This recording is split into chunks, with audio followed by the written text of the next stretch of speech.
Nicole's Gonna for Mobile Geeks, and here I am at Chiang Kai-shek Memorial Hall in Taipei, and I'm filming this right now with the front-facing camera of the Sony Xperia Z1. So that's Sony's flagship device, and today we're going to be reviewing the pint-sized version, the Sony Xperia Z1 Compact. So this is a 4.3-inch smartphone versus a 5-inch smartphone on the Z1, which is the flagship device. Now, what I love about this phone is because it's 4.3 inches, it is totally usable with one hand, which is really great for a person who drops phones. The Sony Z1 Compact's 4.3-inch 720p display bears the triluminous branding. Under the hood, we have a Snapdragon 800 processor at 2.2 GHz. It comes with 2 GB of RAM and 16 GB of internal storage, which is expandable by microSD card.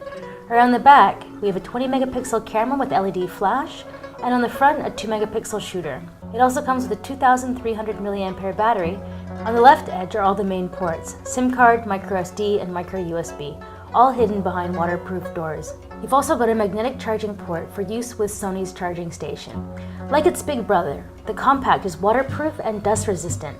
So since I'm filming this review with the Z1, which is also waterproof and dust resistant, I decided to take the phone to the hot spring, bring it into the hot spring with me, and, well, do some filming of it working underwater. But if you're wondering exactly how the Z1 Compact is waterproof, there's some huge rubber seals on these flaps.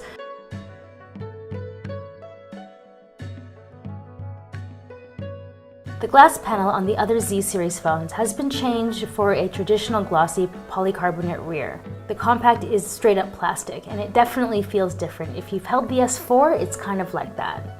Out in the bright sunlight, when we check out the viewing angles, we can see that they're not great. I would definitely recommend an anti-glossy foil for this device.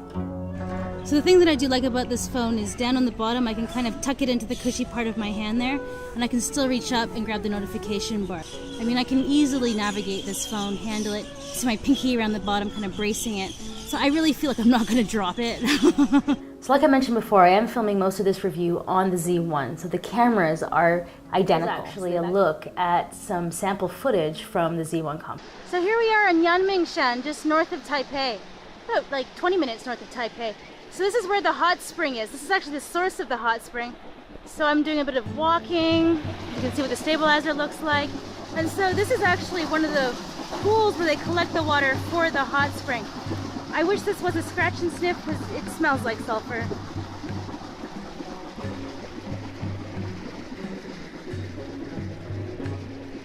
One of the other amazing features of this phone is the battery life.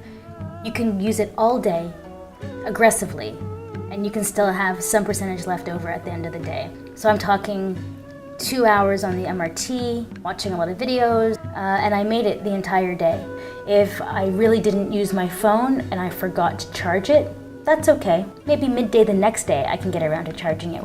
As we've come to expect from Snapdragon 800 phones, the Compact performs excellently. The UI is fast and responsive, it's really smooth, and you really can't complain about anything to do with performance. And the Adreno 330 GPU combined with the low resolution of the display means that you have plenty of power for gaming.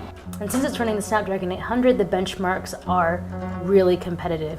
So what are the things that I don't like about this phone? Well, I like that the power button is placed halfway up so that you can easily kind of grab it and touch it. But something that I have found over the course of this review is that sometimes I'm pressing the power button and nothing happens. But then you kind of look on the forums, and this is actually a complaint that is around with a lot of Sony handsets, that sometimes the power button does get a bit finicky. Now, another thing that did happen is that when this was underwater, afterwards, the display does take a little bit of kind of, I guess, touching to kind of get back to where it was before. Is that when a phone becomes submerged, the pressure on the display is different, right? So it's kind of being pressed on the entire thing.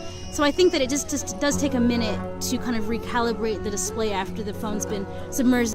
And the only other thing that I can think of that's a big negative on this phone is that it's not scratch proof and it does kind of scuff up really easily, so you will need to put a protection foil on the front and the back. Yeah, I hope that you enjoyed that. A lot of this was filmed on the Z1, so you can get a good idea of what the Z1 compact camera is capable of, because they have used the same camera with the same sensors in both handsets, which I think is awesome.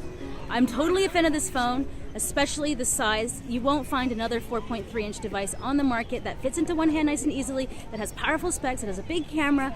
I'm totally in love with it. And so far, no other manufacturer has had the balls to make a 4.3-inch device that they haven't kind of pussied out on the specs. So it's nice to see Sony taking a stand and saying just because it's smaller doesn't mean it has to be less powerful. There's a lot of double entendres in that sentence. Woo! I'm Nicole Scott from Mobile Geeks. Please like this video, please subscribe to our channel, and please let me know if you liked the format. I'm always keen for feedback on how my videos are going, especially when I try new shit like this.